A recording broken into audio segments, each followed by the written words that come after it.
Salut tout le monde, j'espère que vous allez bien. Moi, ça va super. Aujourd'hui, je vais vous parler de quelque chose d'intéressant dont je me suis rendu compte ce matin.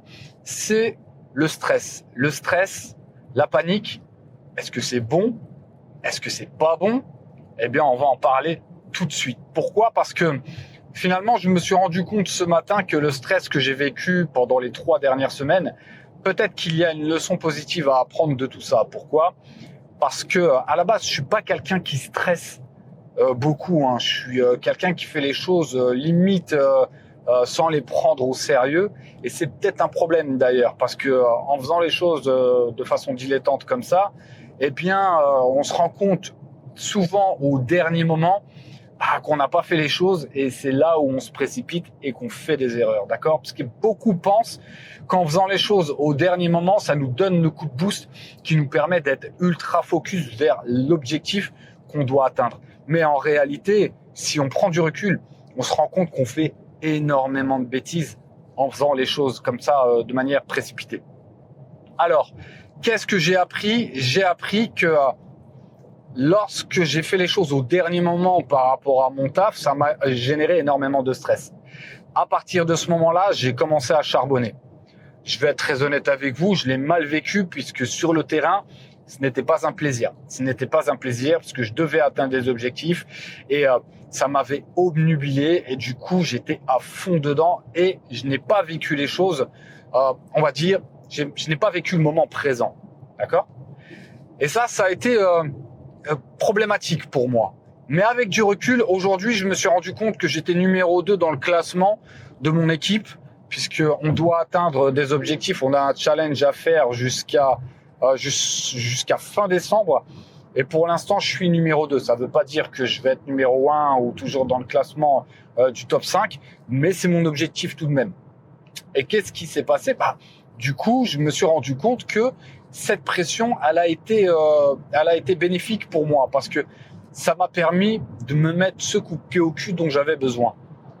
Et je me suis rappelé aussi du stress que cela m'avait généré lorsque j'avais commencé la VAE l'année dernière. C'était au mois de septembre, le 15 septembre de l'année dernière que j'aurais dû commencer. Je l'ai fait à partir du 15 novembre. Donc j'ai raté 2 mois. Et lorsque j'ai commencé à bosser sur la VAE, je me suis rendu compte du travail énorme que ça allait me demander. Et là, ça m'a mis un coup de pression. J'ai même commencé à avoir des tocs puisque je me grattais la lèvre supérieure, ici la peau de la lèvre supérieure, jusqu'à saigner. Je ne sais pas pourquoi je faisais ça. En tout cas, ça me permettait de me calmer un petit peu. Bref, j'ai réussi d'ailleurs à combattre ce toc et maintenant je l'ai plus. Et ce qui s'est passé, c'est que j'ai commencé le 15 novembre à bosser dessus et j'ai mis vraiment un coup de boost au début, un coup de boost, et ça m'a permis en fait d'être dans on va dire dans un rythme de croisière. Et dès lors que j'étais dans le rythme de croisière, eh bien je me sentais en confiance. Et c'est de ça dont j'ai envie de parler parce que l'objectif, nous, c'est d'atteindre la deadline finale. Et c'est souvent comme ça pour nous les TDAH, et d'ailleurs il n'y a pas que nous, tout le monde fait ça. C'est-à-dire qu'on est boosté uniquement par la dernière deadline. Mais en réalité, ce qu'on devrait faire, c'est de prendre un objectif, de le découper en checkpoint avec plusieurs deadlines, et vraiment après, c'est d'apporter une importance à chaque mini deadline. C'est-à-dire de se dire, je dois finir ce sous-objectif à partir de telle date. Sinon, je ne suis pas dans le game. Et là, ça apporte du challenge. Et là, ça apporte du stress, mais du stress qui est positif. Et c'est ce que j'ai fait à partir du moment où je me suis rendu compte de ma bêtise lorsque j'ai fait la VAE. Mais c'est ça, en fait, principalement, qui m'a apporté cette confiance. Parce que du coup, ça m'a permis de rentrer dans ce qu'on appelle l'état de flow. Pour ceux qui ne connaissent pas, je vous invite à lire le livre Flow de Mihaly Csikszentmihalyi. Ça s'écrit Mihaly Csikszentmihalyi, je sais pas quoi là. Ouais, vous regardez sur internet. Et du coup, vous allez vous en rendre compte de ça. D'ailleurs, si vous voulez travailler votre concentration, vous pouvez toujours profiter de la formation concentration en cliquant sur le lien qui se trouve dans la description. C'est offert. Alors profitez-en parce que franchement, moi, ça m'a fait énormément de bien dès lors que j'ai commencé à implémenter ce genre de petites astuces qui me permettent de pouvoir rentrer dans un état de flow, entre autres.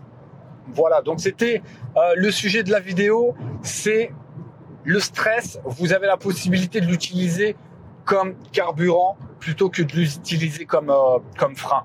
L'objectif pour moi maintenant, c'est de me créer un stress limite artificiel finalement, qui me permet de me mettre en action pour ne pas me retrouver dans un stress réel qui, lui, va prendre le contrôle sur mon mental.